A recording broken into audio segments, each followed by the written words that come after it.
اعوذ باللہ من الشیطان الرجیم بسم اللہ الرحمن الرحیم۔ اقصی اسلامک ایجوکیشن کے معزز سامعین و ناظرین اور امت محمدیہ کی مقدس ماؤں بہنوں، السلام علیکم ورحمۃ اللہ وبرکاتہ۔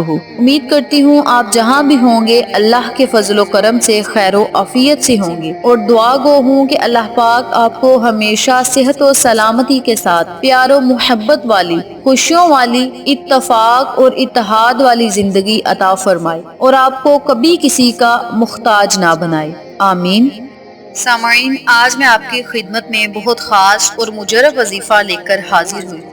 آج کا وظیفہ بہت ہی آسان اور مجرب ہے۔ اس عمل کے کرنے سے انشاءاللہ بفضل خدا اللہ پاک آپ کی ہر دعا کو سنے گا اور قبول فرمائے گا۔ رجب المرجب اسلامی قمری سال کا 7واں مہینہ ہے۔ یہ بڑی برکت اور فضیلت والا مہینہ ہے۔ رجب المرجب کے بارے میں ایک روایت میں آتا ہے کہ اللہ تعالی نے مہینوں میں سے 4 مہینوں کو زینت بخشی ہے: ذی القعدہ، ذی الحج، محرم اور رجب۔ ایک حدیث پاک میں آتا ہے کہ نبی کریم صلی اللہ علیہ وآلہ وسلم نے فرمایا کہ باخبر ہو جاؤ، رجب اللہ کا مہینہ ہے۔ جس نے رجب میں ایک دن ایمان اور ثواب طلب کرنے کی نیت سے روزہ رکھا، اس نے اللہ تعالی کی عظیم رضامندی کو اپنے لیے واجب کر لیا۔ رجب المرجب کی فضیلت کے بارے میں ایک حدیث پاک میں اس طرح ارشاد ہوتا ہے کہ رجب المرجب حرمت والا مہینہ ہے۔ اس مہینے میں اللہ تعالی نے حضرت نوح علیہ السلام کو کشتی میں سوار کرایا۔ انہوں نے اور ان کے تمام ساتھیوں نے کشتی میں ہی اس ماہ کا روزہ رکھا اور اللہ تعالی نے ان کو نجات عطا فرمائی اور غرق ہونے سے محفوظ رکھا، اور سیلاب کے بعد زمین کو کفر اور معصیت سے پاک فرما دیا۔ آج میں آپ کے ساتھ 7 رجب المرجب کا وظیفہ شیئر کروں گی، جو کہ بہت ہی برکتوں والا دن ہے۔ 7 رجب کا دن بہت فضیلت والا دن ہے، بہت ہی برکتوں والا دن ہے۔ اس دن آپ اللہ سے جو مانگیں گے اللہ پاک آپ کو عطا کرے گا۔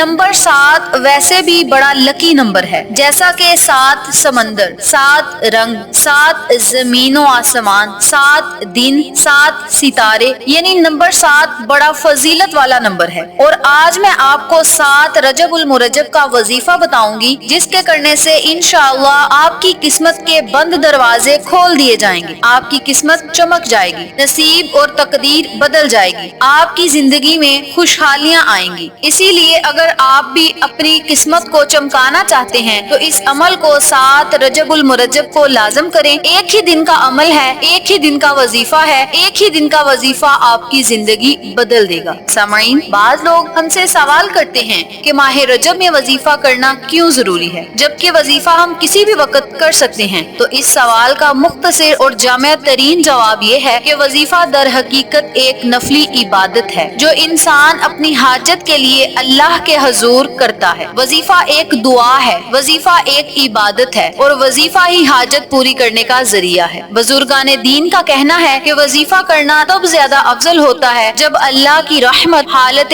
جوش میں ہو۔ اللہ کی رحمت فجر کے وقت بڑی جوش میں ہوتی ہے، تہجد کے وقت، اشراق اور نماز چاشت کے وقت اللہ کی رحمت بڑی جوش میں ہوتی ہے۔ اس کے علاوہ ہر نماز کے بعد اللہ کی رحمت حالت جوش میں ہوتی ہے۔ فجر اور تہجد کا وقت ایسا ہوتا ہے جس وقت کی گئی دعا کبھی رد نہیں ہوتی، اور انسان کو اللہ کی ذات کا خاص قرب حاصل ہوتا ہے۔ بلکہ اسی طرح رجب کے مہینے میں اللہ کی رحمت کا خاص جاری ہونا روایات سے ثابت ہے۔ اس لیے ماہ رجب کے مہینے میں نفلی عبادت کو نہیں چھوڑنا چاہیے۔ اس مہینے میں زیادہ سے زیادہ نفل ادا کرنے چاہیے، روزے رکھنے چاہیے، وظائف کر کے اللہ سے رو رو کر مانگنا چاہیے۔ دینے والی ذات اس قدر وسیع و قادر ہے کہ وہ آپ کو ایک بار مانگنے سے ہی عنایت کر دے، اور اللہ کی ذات اس قدر بے پناہ اور قہار بھی ہے کہ آپ ساری زندگی اللہ کو پکاریں اور اللہ آپ کو فیض یاب نہ کرے۔ در حقیقت مسئلہ وظائف کا نہیں ہوتا کہ وظائف ہم نے کیے ہیں ہم کو فائدہ نہیں ہوا، بلکہ مسئلہ خلوص نیت کا ہوتا ہے کہ آپ کس نیت سے اللہ سے مانگ رہے ہیں، کس نیت سے آپ اللہ کو پکار رہے ہیں، سچے دل سے مانگ رہے ہیں یا آزمائش کے طور پر مانگ رہے ہیں۔ اگر آپ اللہ سے سچے دل سے مانگیں گے تو آپ کو اللہ ضرور عطا کرے گا۔ اگر آپ وظائف کو آزمائش کے طور پہ کریں گے تو اللہ آپ کی دعا کو ہرگز نہیں سنے گا، اللہ بھی آپ کو آزمائش میں ڈالے گا۔ وظائف اگر سچے دل اور نیت سے کیے جائیں تو اللہ پاک ہماری دعاؤں کو سنتا ہے اور قبول فرماتا ہے۔ 7 رجب کی فضیلت اس لیے میں نے بیان کی تاکہ آپ کے علم میں اضافہ ہو اور اسی علم کو بنیاد بناتے ہوئے آپ اپنی جائز حاجات کو اللہ کے وسیع و تر خزانے سے پورا کروائیں۔ اسی نسبت کو مد نظر رکھتے ہوئے آج کی ویڈیو میں ہم آپ کو رجب المرجب کا قرآنی وظیفہ بتائیں گے، جس کی برکت سے آپ اپنی کامیابی کے بند دروازے اللہ کی رحمت سے کھول سکتے ہیں۔ آپ اس عمل کو 7 رجب والے دن لازم کریں، انشاءاللہ آپ کو فائدہ ضرور ہوگا۔ ویڈیو سے مکمل مستفید ہونے کے لیے میری آپ سے گزارش ہے کہ ویڈیو کو آخر تک ضرور دیکھیے گا، اور جن لوگوں نے ابھی تک میرے چینل اقصی اسلامک ایجوکیشن کو سبسکرائب نہیں کیا وہ نیچے موجود لال رنگ کے بٹن کو دبا دیں اور ساتھ موجود گھنٹی کے بٹن کو دبا دیں تاکہ میری ہر نئی آنے والی ویڈیو کی اپڈیٹ آپ تک بآسانی پہنچ سکے۔ جزاک اللہ۔ وظیفہ کرنے کا طریقہ اچھی طرح سن لیں اور سمجھ لیں۔ آپ نے 7 رجب والے دن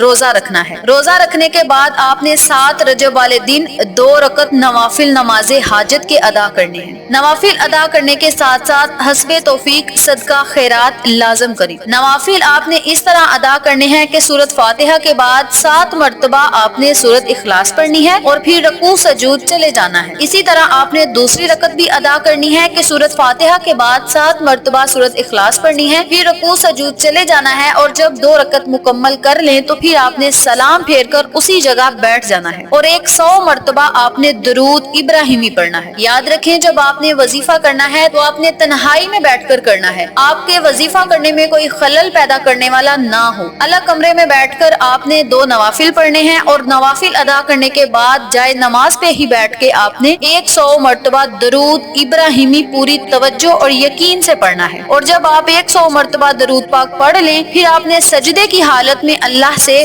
دعا کرنی ہے۔ یاد رہے جب آپ نے روزہ رکھنا ہے، صدقہ خیرات کرنی ہے تو آپ نے اپنے مقصد کو، اپنی حاجت کو اپنے ذہن میں رکھنا ہے، اور نماز کی پابندی آپ نے 7 رجب والے دن لازم کرنی ہے، اور ہر نماز کے بعد آپ نے 100 مرتبہ درود ابراہیمی لازم پڑھنا ہے۔ اس عمل کے کرنے سے انشاءاللہ اللہ پاک آپ کی ہر حاجت کو پورا کرے گا، ہر دعا کو قبول فرمائے گا۔ صرف ایک ہی دن کا عمل ہے، ایک ہی دن کا وظیفہ ہے، آپ کی 1000 حاجات بھی ہوں گی تو وہ بھی پوری ہوں گی۔ اس عمل کے فوائد سے آپ پوری زندگی مستفید ہوتے رہیں گے۔ اس عمل کو آپ نے صرف 7 رجب والے دن کرنا ہے اور فوائد سے آپ نے پورا سال مستفید ہوتے رہنا ہے۔ یاد رکھیں جس ترتیب سے، جس طریقہ کار سے میں نے آپ کو وظیفہ بتایا ہے، بالکل اسی ترتیب سے، اسی طریقہ کار سے آپ نے اس عمل کو، اس وظیفے کو کر کے بارگاہ الہی میں خصوصی دعا کرنی ہے۔ دعا آپ نے سجدے کی حالت میں کرنی ہے، اس لیے میں آپ کو کہتی ہوں کہ آپ نے دعا سجدے کی حالت میں کرنی ہے۔ جب بندہ سجدے کی حالت میں ہوتا ہے تو اللہ پاک بندے کے بہت قریب ہوتا ہے، یعنی بندے کی شارک سے بھی زیادہ اللہ اس کے قریب ہوتا ہے۔ تو سجدے کی حالت میں آپ جو مانگیں گے اللہ پاک آپ کی ہر دعا کو سنے گا اور آپ کو طرح طرح کی نعمتوں سے نوازے گا۔ آپ اللہ سے جو مانگیں گے آپ کی ہر حاجت پوری ہوگی، ہر خواہش پوری ہوگی۔ آپ اس عمل کو خود بھی کریں، اپنے عزیزوں کا اور فیملی ممبرز، فرینڈز اور نیبرز کے ساتھ شیئر بھی کریں تاکہ تمام لوگ اس وظیفے سے مستفید ہوں، آپ کو اور مجھے صدقہ جاریہ کا ثواب ملتا رہے۔ آخر میں اللہ سے دعا ہے اللہ ان تمام باتوں پر مجھے اور آپ تمام سامعین کو عمل کرنے اور دوسروں کے ساتھ صدقے کی نیت سے شیئر کرنے کی توفیق دے، پنجگانہ نماز پڑھنے کی توفیق دے، صراط مستقیم کے راستے پہ چلنے کی توفیق دے،